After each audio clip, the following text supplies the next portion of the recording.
जानबूझकर ये आग लगाई। कौन है वो नीच? किसने किया है ये? मैंने लगाई आग।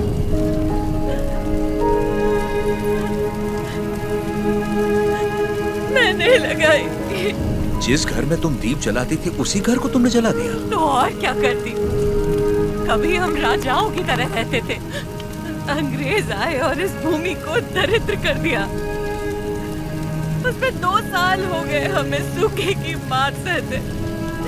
किसी तरह हमने आधी अधूरी फसल उगाई, वो भी अंग्रेज लगान के तौर पर उठा ले गए। अब तक तो मैं किसी तरह बच्चों का पेट पालती रही, लेकिन अब मेरा बेटा चोरी पे उतर आया है।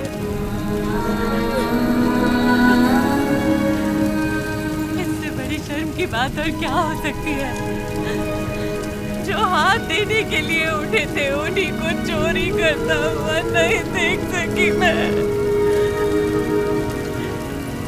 मैंने सोचा अपमान के जीवन से सम्मान की मौत अच्छी।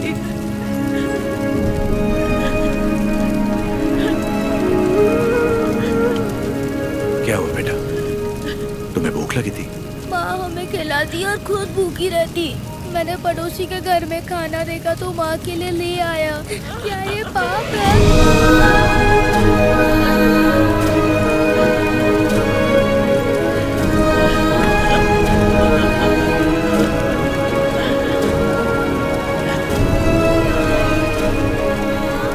बड़े भैया, वियालावाड़ा और नौसम किले के गोदामों का अनाज बैलगाड़ियों में भर के ले आइए। आज से रेनाडू की इस धरती पर कोई भूखा नहीं सोएगा। बांट दीजिए सब में, जैसा तुम कहो।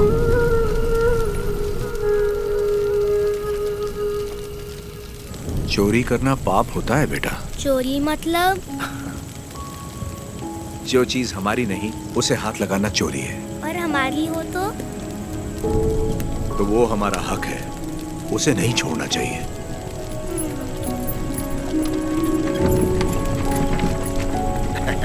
रेड्डी जी, आपने मुझे बुलवाया? मैंने इस महीने की पेंशन भेज दी है। राघवाचारी, जब तक अच्छी फसल होती रही, ये लोग तुम्हें समय पर लगान दे रहे थे या नहीं? बिल्कुल दे रहे थे सरकार। तो जाकर अपने मालिकों से कह दो, सूखे में लगान नहीं मिलेगा। क्या कहा? ये कहा कि अगले साल भी लगान नहीं मिलेगा। मैं समझा नहीं। ना माने तो हम उनकी हड्डियों का हल बनाकर अपने खेत जोतेंगे और दुगना लगान चुका देंगे। आफत आ गई तो? आने दो, मुझे उसी दिन का इंतजार है।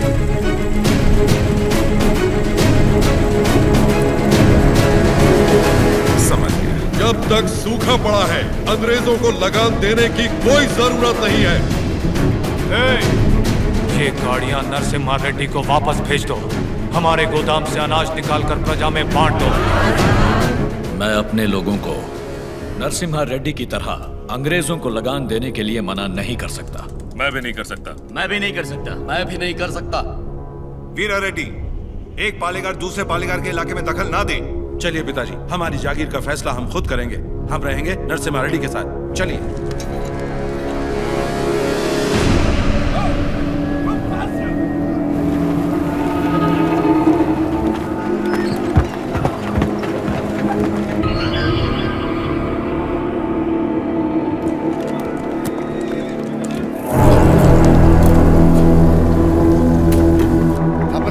प्रेसिडेंसी एक साल में जितना टैक्स भरती है उसमें पूरा लंदन 25 साल तक बैठ के खा सकता है। ये डट्टा मंडलम से इतना कम टैक्स क्यों आया है? वहाँ से शुरू से टैक्स इकट्ठा करना मुश्किल रहा है सर। रीजन? रेनाडू की महिमा है सर। कहते हैं वहाँ पैदा हुआ खरगोश भी चीते से लड़ जाता है। बात यह है कि वहाँ के पालेगार और प्रजा से परेशान होकर निजाम जी ने वो जमीन आपको सौंप दी है। तभी तो उसे दत्त मंडलम कहते हैं। वहाँ अक्सर सूखा पड़ता है लेकिन वो लोग किसी के आगे हाथ नहीं फैलाते। टैक्स तो वो देंगे लेकिन अपने माने का। जरूरत पड़ी तो उन सबको मार के टैक्स ले आओ। मार तो वो भी हमें सकते हैं। थॉमस मुनरो के राइटवरी एक्ट ने उनके सारे पावर छीन लिए, लेकिन लोग अपने पालेगारों पर जान देते हैं। सच तो ये है सर, हमारे लोग भी उनसे डर के मारे कांपते हैं।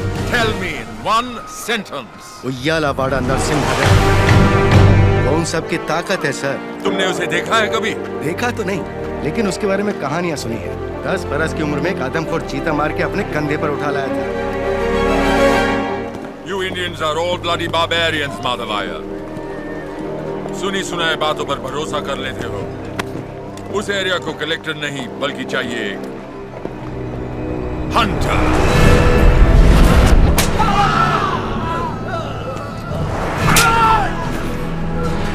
गोरा है राजा और काला उसका स्लेव। इस बनारस सेल के लिए विक्टोरिया शिप 6 महीने से वेट कर रहा है। हमारे पास रंग नहीं है सरकार। रंग हम तुमको देगा।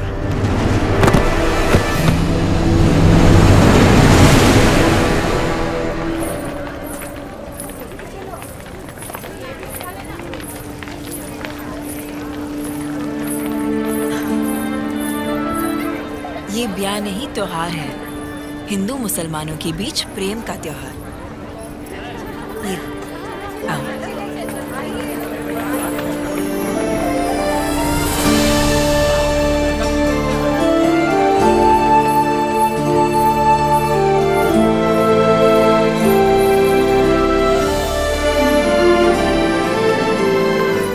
अगर मुझे पता होता आप आ रहे हैं, मैं यहाँ कभी नहीं आती।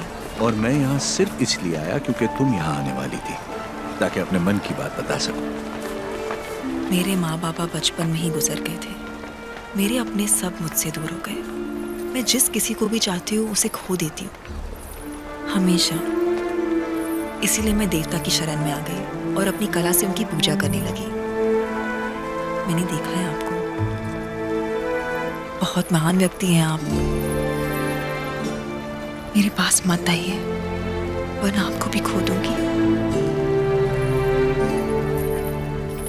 तुम मुझसे दूर भी चली जाओ, फिर भी मेरा प्रेम तुम्हारे साथ रहेगा। बोलो, जैसे भागमती के नाम पर यह भाग्यनगर बना है, वैसे ही तुम्हारे लिए वीर वेंकट महालक्ष्मी के नाम का एक नया नगर बसा दूं। बताओ लक्ष्मी, बोलो। लक्ष्मी नाम के आगे नरसिम्हा जोड़ दीजिए बस।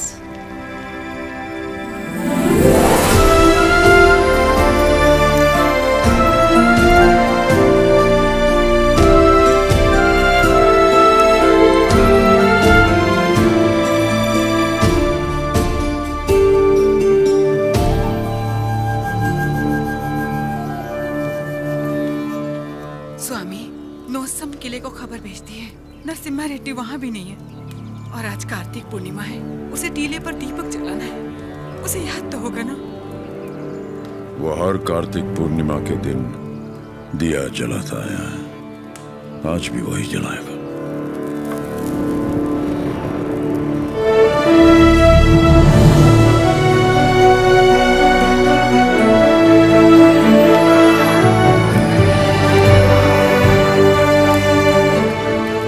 नरसिम्हा रेड्डी को सत्य बताने का समय आ गया। कल यज्ञ की तैयारी कीजिए।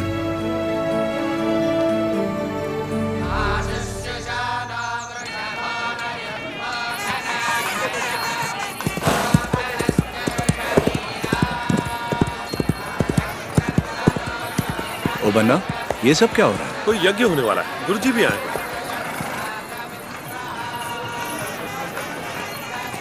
प्रणाम गुरुदेव। आयुष्मान भव। सीमा में अकाल पड़ा है, वर्षा के लिए यज्ञ करना होगा। चलो, जैसी आपकी आज्ञा। तैयार हो जाओ। नरसिम्हा जी माँ। ये वस्त्र पहन लो। ठीक है माँ। बोल ना, आप बोलिए ना। नहीं तू बोल। माँ, हाँ? कुंवारे पुरुषों को तो यज्ञ नहीं करना चाहिए ना, तो फिर मैं कैसे? तुम्हारा विवाह बचपन में हो चुका है, सिद्धमा के साथ हो चुका है नरसिम्हा।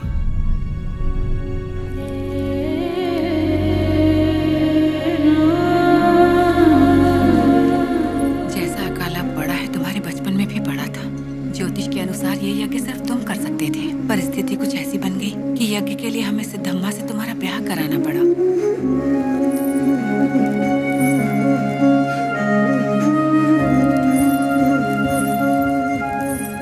यज्ञ की खातिर हमने ये सब कर तो दिया, फिर पता चला तुम्हारी कुंडली में दोष है। तुम और तुम्हारी पत्नी 24 वर्षों तक एक दूसरे को देख नहीं सकते थे, वरना तुम्हारे प्राण संकट में आ जाते। तो हमें तुम दोनों को अलग करना पड़ा। दोबारा यज्ञ की घड़ी आते ही तुम्हारा दोष समाप्त हो गया। सिद्धिमा के साथ तुम्हारा विवाह देवताओं का निर्णय है। जाओ आगे बढ़ो। लोगों के अश्रु मिटाने के लिए सिद्धिमा के साथ यज्ञ करो। जाओ।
लक्ष्मी,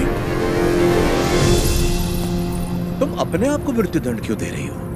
अपराध तो मुझसे हुआ है, तो मुझे दंड दो। ये सब सहने की ताकत नहीं है मुझ में। ये मेरे साथ ही क्यों होता है? हमारे माता पिता तो ईश्वर चुनता है, अपना सुहाग तो मैं खुद चुन पाती, लेकिन मुझसे ये अधिकार भी छीन लिया गया। कम से कम मेरी मौत तो मुझे चुनने दीजिए। रुको। ईश्वर हर किसी को कला नहीं देता है, और तुम्हारी कला तो लोगों में नई जागृति पैदा कर सकती है। ये कला ना तुम्हारे लिए है ना उस ईश्वर के लिए, ये लोगों में नई प्रेरणा जगाने की। तुम्हें अपने प्राण देने का कोई अधिकार नहीं। मर के जब हम ईश्वर के पास जाएं तो हमें इस लायक होना चाहिए कि उससे आंखें मिला सके, गर्व से कह सके कि हम मरने से पहले जी भर कर जिए, आखिरी सांस तक जिए। हर जीवन का एक प्रयोजन होना चाहिए, बल्कि हर मृत्यु एक नए जीवन का शुभ आरंभ होना चाहिए। जिस दिन अपने जीवन का लक्ष्य पा लिया, उसी दिन अपनी मृत्यु का उद्देश्य भी पा लिया।